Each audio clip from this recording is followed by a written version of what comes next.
பல ஆண்டுகளுக்கு முன்பு ஒரு அமைதியான சிறிய கிராமத்தில் மேட் என்ற இளம் மனிதன் வாழ்ந்து வந்தான். அவன் ஏழையாக இருந்தாலும் நல்ல மனம் கொண்டவன். எதையும் எதிர்பார்க்காமல் அனைவருக்கும் உதவுவான். மேட், நீ இல்லாம எங்களுக்கு எதுவுமே நடக்காது. இது என் கடமைதான். நாம் எல்லாம் ஒன்றுதான். அந்த கிராமத்திற்கு அருகில் ஒரு முதிய துறவி வாழ்ந்தார். மேட் தினமும் அவரை சந்தித்து குடிசையை சுத்தம் செய்து உணவு கொண்டு வந்து பொறுமையாக பேசுவான். மேட், நீ என்னை உன் குடும்பத்தினரைப் போல கவனிக்கிறாய்.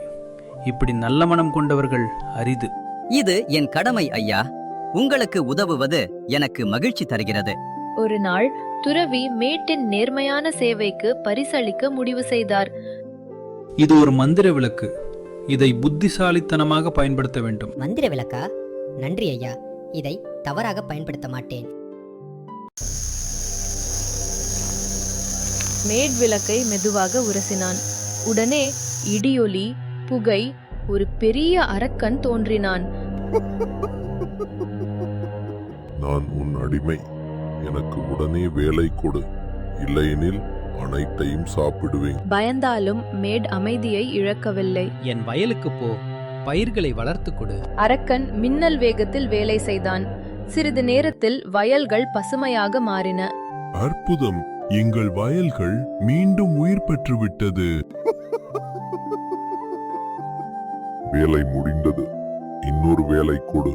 அப்போது மேட் உணர்ந்தான், இந்த அரக்கன் எப்போதும் வேலை கேட்டுக்கொண்டே இருப்பான். பலத்தால் எல்லாவற்றையும் தீர்க்க முடியாது. நான் புத்திசாலித்தனமாக யோசிக்க வேண்டும். அப்போது மேட்டின் முகத்தில் ஒரு புன்னகை தோன்றியது. என் நாயின் வாலை நேராகச் செய். இதுதான் உன் அடுத்த வேலை. இதுவா வேலை? இது எனக்கு ரொம்ப எளிது.